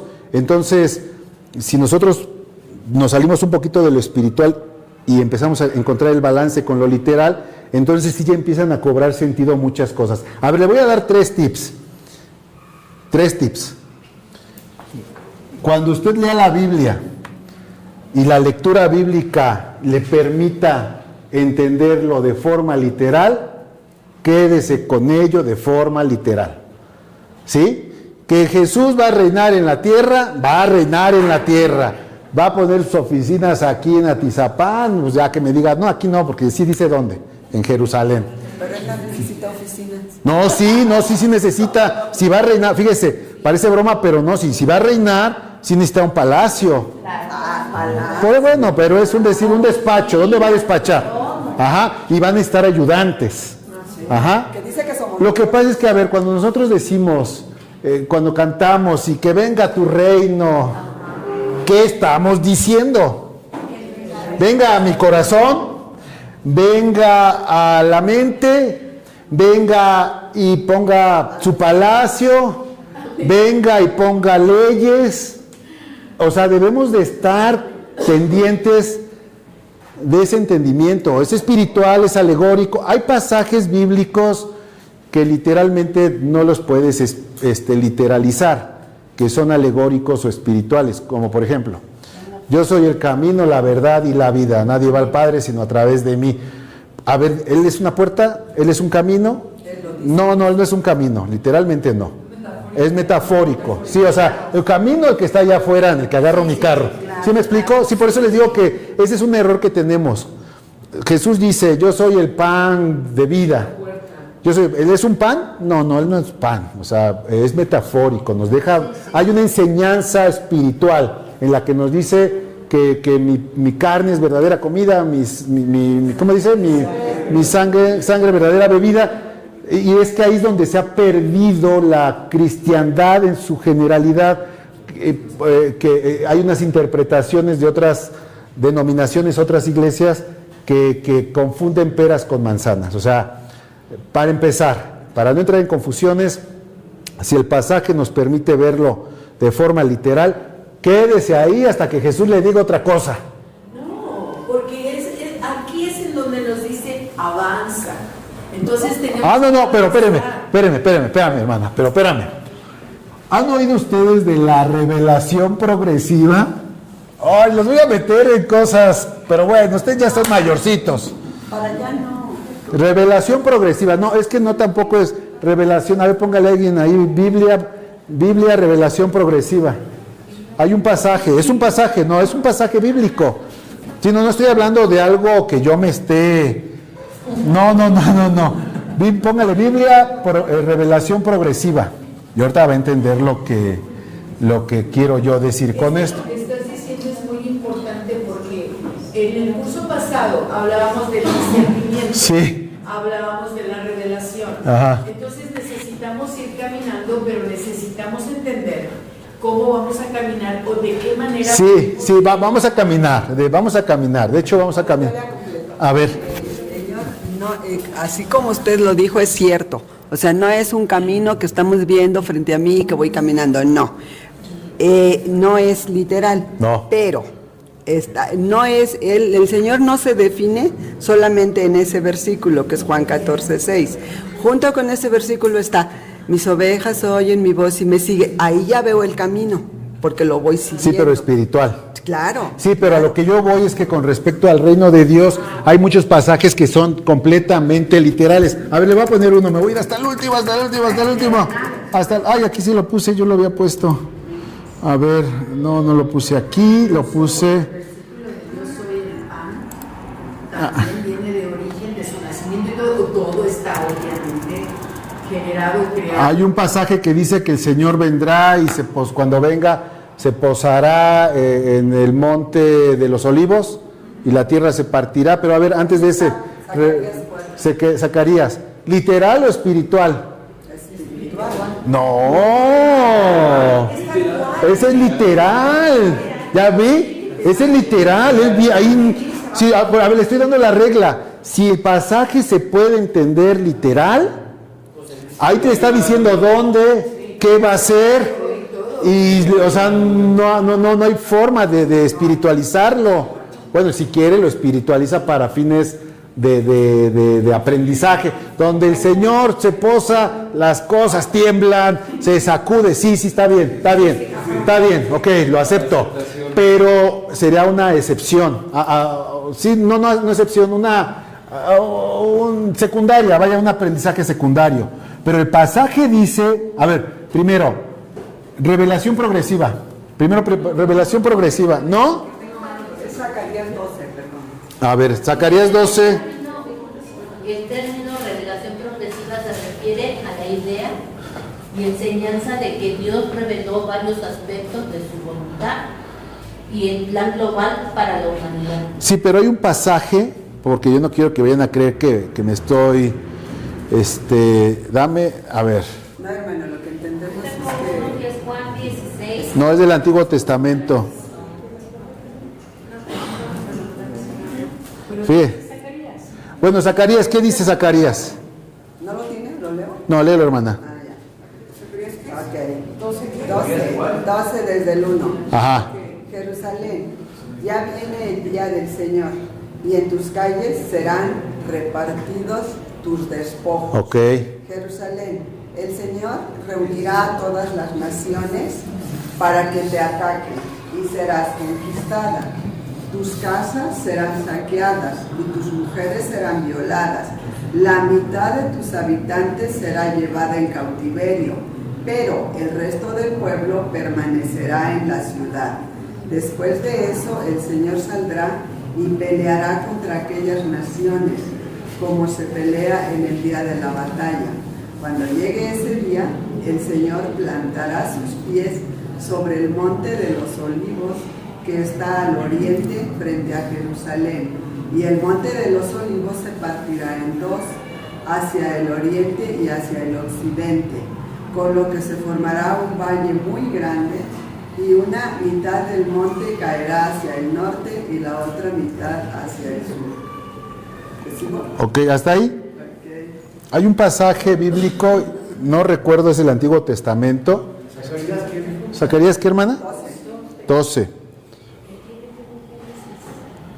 Yo tengo Isaías 55. A ver, ¿qué es? Dice, porque mis pensamientos no son vuestros pensamientos, ni vuestros caminos mis caminos, declara el Señor. Porque como los cielos son más altos que la tierra, así mis caminos son más altos que vuestros caminos, y mis pensamientos más que vuestros pensamientos. Ok, sí, Dios tiene planes, pero a ver, hay un pasaje, y se los prometo que los voy a encontrar, que habla de que ahora no entiendes, pero después lo harás. Ajá. Ahora no entiendes. A ver, búscalo, mi hermano. Dice, ahora no entiendes, pero después, a ver. Las cosas secretas pertenecen a Jehová, nuestro Dios, pero más las reveladas son para nosotros y para nuestros hijos para siempre, para que cumplamos todas las palabras de esta ley. Ok, hay otro más claro. Hay otro. Sí, otro que dice, ahora no entiendes, pero después lo harás. Entonces, regla es hermenéutica. Si el pasaje como ese que leímos de Zacarías tiene aplicación literal, no te muevas de ahí. Jerusalén, naciones sitiarán al pueblo, o sea, hay muchas descripciones muy claras que pueden tomarse de forma literal. Ahí déjalo. A menos que el pasaje no pueda tener aplicación literal, bueno, pues ahí sí ya alegoriza o espiritualiza, ¿va? Y posteriormente, si tú mantienes esa línea conforme vas caminando, las cosas empiezan a agarrar encaje una con otra, se empiezan a ensamblar el rompecabezas. Problema es cuando agarramos pasajes que son claramente literales y ya los estamos espiritualizando. O que agarramos, a ver, un error, se me viene a la mente, un error de los testigos con respecto a la transfusión de sangre. ¿Qué dice literal? Por eso, pero el pasaje bíblico, ¿qué dice de forma literal? No comer sangre, ya, no te muevas. Es comer, pero ellos agarraron ese pasaje y luego lo espiritualizaron. Para ellos comer significa transfundirse, meterse sangre. No, a ver, literal, ahí la Biblia dice... A ver. Juan 16, del 12 al 13. A ver qué dice. Dice, aún tengo muchas cosas que deciros, pero ahora no las podéis sobrellevar. Pero cuando venga el Espíritu de verdad, Él os guiará a toda la verdad. Porque no hablará por su propia cuenta, sino que hablará todo lo que oyere y os hará saber las cosas que habrán de venir. En parte es también, hay otro más, más claro, se los prometo que se los voy a conseguir. Pero, insisto, a ver. No, pero es del antiguo, seguro que es del antiguo. A ver. Ah, bueno, ese está bueno también, en parte.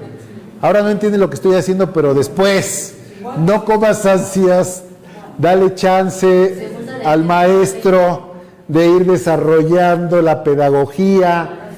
¿Cómo dice la Biblia? Un poquito aquí y otro poquito allá. ¿Sí o no? ¿Sí lo dice o no? Un poquito aquí, un poquito allá. Línea tras línea, texto tras texto. Sí, pónganse pilas, pero sigan una recomendación sana: es, si dice literal, déjalo literal. Si es espiritual, ya no lo no lo literalices. Ahora, no todo, el método dice que lo que es literal lo dejes literal y lo que tiene alegoría lo puedes espiritualizar. ¿Sí? O sea, la alegoría lo puedes espiritualizar, es decir, le puedes pedir al Espíritu Santo que te enseñe una lección moral, una aplicación práctica, una aplicación en tus negocios. A ver, el tema de los talentos y de los talentos, no, aunque habla de dinero, ahí mismo dicen que el reino de los cielos es semejante, ¿no? O sea, ya desde ahí te está diciendo que no es literal, es una alegoría, es semejante, no te está diciendo es semejante, es alegoría y te avienta de forma directa a espiritualizar, ¿sí o no? Ya después alguien pudiera decir, no, pues sabes qué, agarra tu dinero e inviértelo para que te dé el 15, el 10. Esa ya es una aplicación secundaria, pero lo primario es que te dijo, el reino es semejante, alegoría con fines de espiritualización mediante los cuales el Señor nos puede enseñar. ¿Amén? ¿Sí o no? Amén. Bueno, ya podemos empezar. Ya está.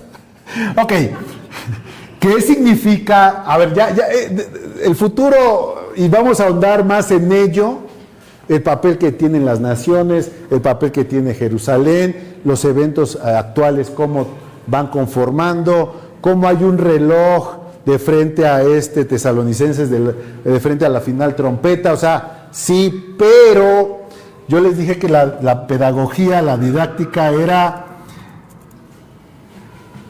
primero el reino en mí. Ahora no te angusties de allá con el tema milenal, el reino eterno, lo vamos a ver, sí, pero ahora vamos a empezar por donde debe de empezar, si no vamos a ser contrarios a lo que el Señor quiere enseñar y mostrar, incluso en el milenio, ¿no? Que la transformación de un verdadero reina, empieza en ti, en tu corazón. Luego como pareja, luego como familia, incluye la iglesia, y entonces ahí sí ya estás lista para que el Señor te llame. ¿Ah? Ahí sí ya estaríamos dispuestos a morir. Dice la palabra de Dios en Romanos 5:17. Pues si por la transgresión de un solo hombre reinó la muerte, con mayor los que reciben en abundancia la gracia. ¿Quiénes son esos? Nosotros. ¿Sí o no? ¿Y el don de justicia? Reinarán. ¿Cuándo? En vida. Por medio de un solo hombre, Jesucristo. Literal y espiritual. Aquí en Cristo este pasaje es así poderoso. ¿Cuándo? ¿Cuándo? Hoy. Sí, hoy. Pues si por la transgresión de un solo hombre reinó la muerte, con mayor razón los que reciben en abundancia la gracia, digo, ya es clarísimo, ¿no? Somos salvos por gracia, somos justificados, ¿sí o no? ¿Están justificados o no? ¿Son justos? ¿Por sus obras o posición? ¿Sabían que también, a ver, ahí valdría la pena recuperar un temita? ¿Sabían que hay dos, Ya no sabemos qué contestar. A ver, primero. ¿Sabían que por la justicia son hechos santos? ¿Sí o no? Apartados. Pero esta santidad, hay dos santidades. Una posicional y otra en madurez o en desarrollo. ¿No? El ladrón en la cruz, ¿fue santo o no fue santo? No, pues no. ¡No! Ah, pues ahí están las dos. Ahí están las dos, ahí están. En su vida no, pero en el momento en el que creyó en el Señor sí. Cuando crees en el Señor es posicional y la otra es en tu vida. La meta del hombre es alinear tu vida a la posicional.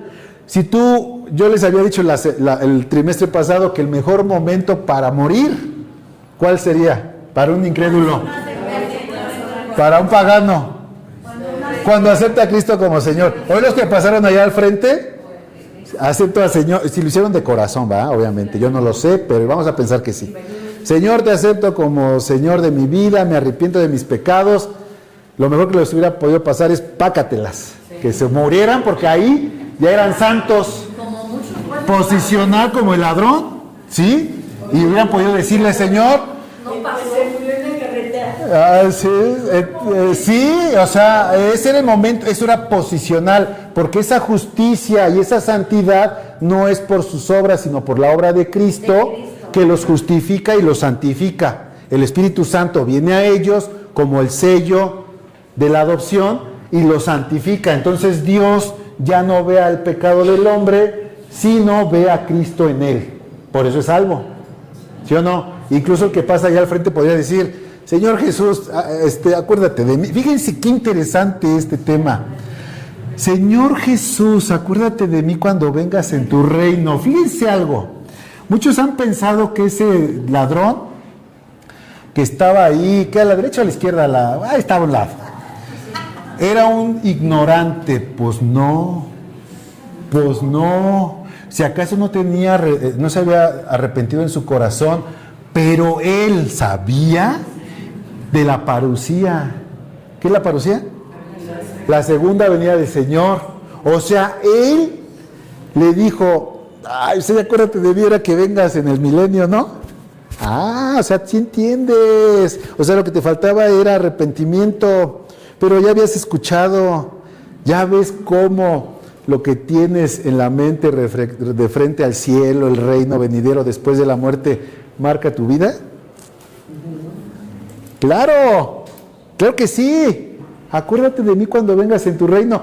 Tenía el conocimiento más importante que un hombre puede tener en la tierra, que Jesús va a volver, y con él su galardón, para pagar a cada uno conforme a sus obras, sean buenas o malas, porque este hombre sabía y tuvo la revelación que de no ponerse a cuenta con el Señor, no era el peor momento en esa cruz, lo que él iba a vivir, sino que de frente a la parucía iba a quedar excluido. Si acaso le faltaba arrepentimiento en el corazón. Y entonces ahora sí, acuérdate de mí. ¿Más elementos? Reconoce la justicia de Jesús cuando le dice al otro, pues tú al menos estás pagando algo. Él no, inocente. Inocente, justo, sin pecado. Fíjate, hay toda una teología que se da en ese mini diálogo que muchos dicen, no, pues ese hombre no hizo nada. No, ¿cómo que no hizo nada? Tuvo una revelación enorme de la segunda venida de Jesús, lo que estamos viendo aquí. Se arrepiente, yo pecador, estamos pagando por lo que hicimos. Él no.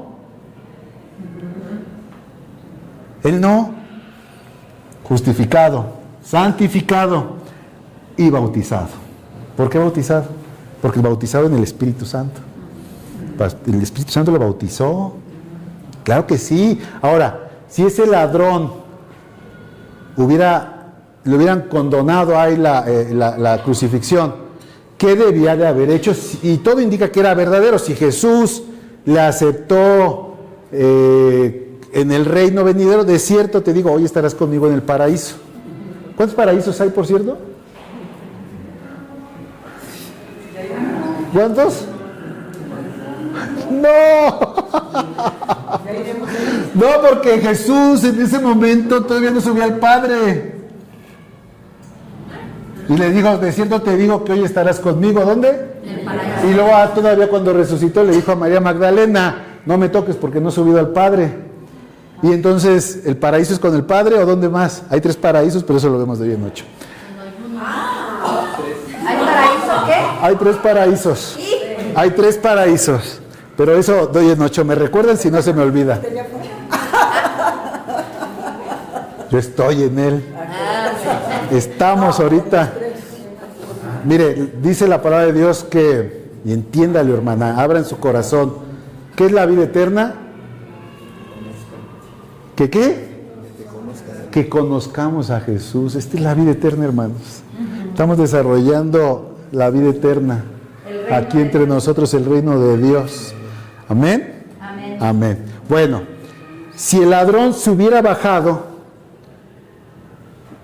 ¿qué hubiera pasado con él? Se hubiera santificado ya en su vida, conforme a su posición que ya tenía. ¿Sí o no?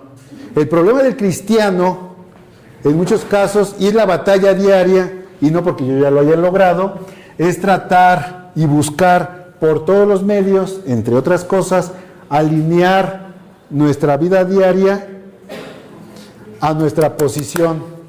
Que eso es alinearse a Jesucristo. Que mi vida diaria sea congruente con la posición que por gracia ya recibí. Son dos, ¿ya vieron? Teológicamente se sostiene. Son dos. El versículo que, o sea, digo, te lo pregunto para ver si estoy entendiendo. A ver, dime. El versículo que dice que Me acerco para que te grabe aquí. A ver. Este se me fue.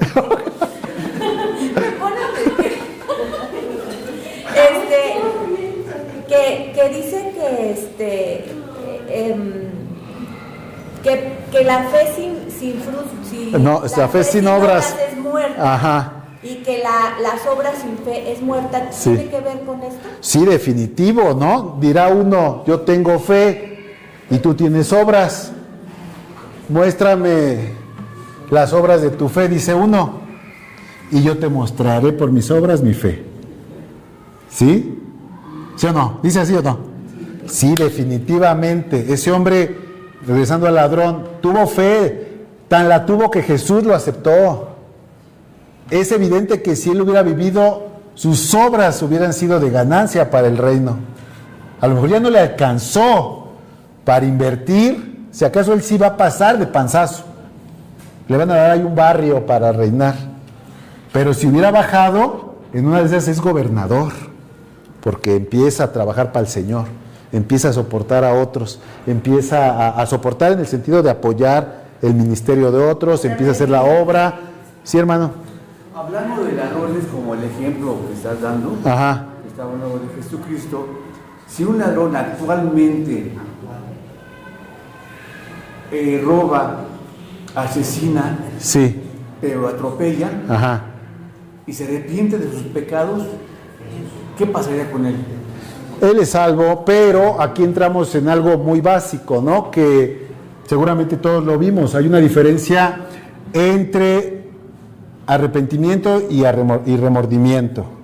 O sea, el verdadero arrepentimiento es que si él verdaderamente tiene un encuentro con Cristo, ya no atropellaría, ya no robaría, ya no delinquiría.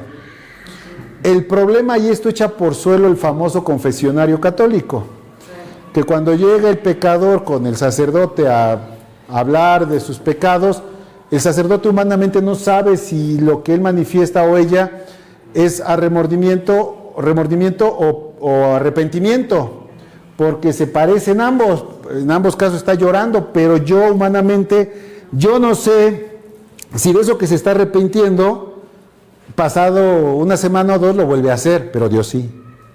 Dios sí, qué interesante. Por eso Jesús sabía en su omnisciencia que ese ladrón no volvería a delinquir de forma deliberada, porque aún pecaría de cierta forma, pero de forma deliberada de lo que se estaba arrepintiendo, ya no lo iba a hacer. Por eso le acepta el arrepentimiento. Bueno, es que en el momento a Jesucristo nunca le rompieron un hueso, pero a los ladrones sí les rompieron las piernas.